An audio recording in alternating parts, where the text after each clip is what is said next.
Na mambo vipi mtazamaji na mfuatiliaji wa channel ya Biomedia? Karibu sana mtazamaji, karibu tuangazie ile makubwa kabisa ya kihabari ambayo yameweza kujitokeza. Jina langu ni Official Rose D, kama kawaida tunagether here kupitia Biomedia na tunahabarika. Bana, leo tunaangazia story ambako mwanadada wa Stara ameandika ujumbe mzito kuhusu hatima ya kifo chake baada ya kuugua kwa muda mrefu bila msaada wa aina yoyote. Bana, mambo yanasikitisha kwenye mitandao ya kijamii, na leo tuko na mwigizaji maarufu wa filamu nchini Tanzania, bidada ambaye anafahamika kwa jina la Wastara Juma. Yeye ameweza kuandika ujumbe mzito sana kupitia ukurasa wake wa Instagram, akieleza hisia zake za shukrani kwa Mungu kwa kumwezesha kufika siku ya Septemba 28, lakini pia siku ambayo anasema hakuamini kama angeweza kuiona.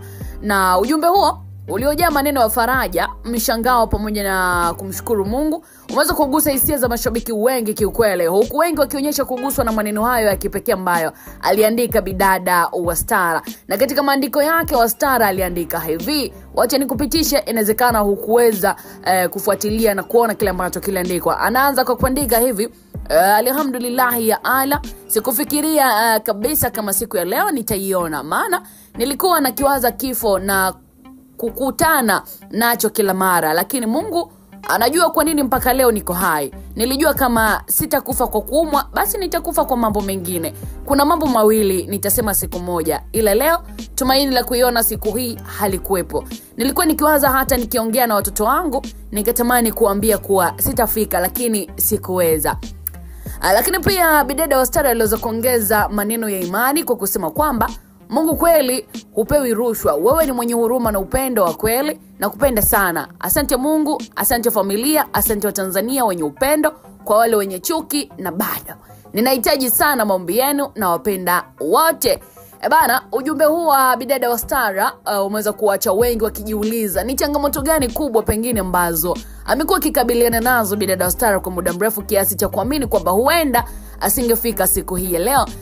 By then, kwa maneno yake pia ameweza kusisitiza kwamba bado anaamini katika nguvu ya Mungu, na ameweza kuweka wazi kwa imani yake ndio imekuwa msaada mkubwa kwake hadi kufikia hatua ya leo. Mashabiki zake kupitia mitandao ya kijamii wamejitokeza kwa wingi upande wa maoni kuweza kumfariji, kumpa moyo, lakini pia kuendelea kumuombea afya njema na maisha marefu. Lakini pia tunaona baadhi ya wafuasi wake wameweza kumpongeza kwa ujasiri wa kushirikisha hisia zake za ndani kabisa na uwazi, wakisema kuwa hatua hiyo imewapa somo la kuthamini uhai na kuishi kwa shukrani kila iitwapo leo.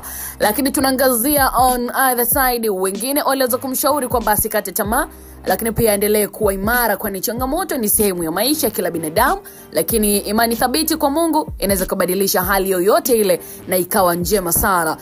Wastara ambaye mara kwa mara amekuwa akishirikisha mashabiki zake kuhusu maisha yake binafsi, changamoto za kiafya ambazo zinamkabili na safari yake ya kiroho, anaendelea kubaki kuwa mfano wa mwanamke shupavu sana ambaye licha ya magumu bado anasimama imara na kumshukuru Mwenyezi Mungu kwa kila hatua. Kwa ujumbe wake huu umetafsiriwa kama sauti ya matumaini, imani pamoja na mshangao wa kweli kwa uhai aliopewa. Umebaki kuwa pia ukumbusho kwa jamii kwamba maisha ni zawadi kubwa, na kila siku mpya ambayo tunaiona basi ni nafasi ya kuendelea kuishi kwa shukrani, upendo pamoja na mshikamano. Pengine ni shabiki yake kindaki bidada Wastara, comment yako iwapi? Endelea kuandika kupitia comment section, and then tuzo kupitia nayo kupitia next video. Hope umeweza kuenjoy na update shows ndio tunaendelea kukusogezea hapa. Muhimu endelea kusalia nasi kwa kusubscribe, kugusa alama kengele, kushare, kulike, kucomment. Kama Official Rose D, till next time.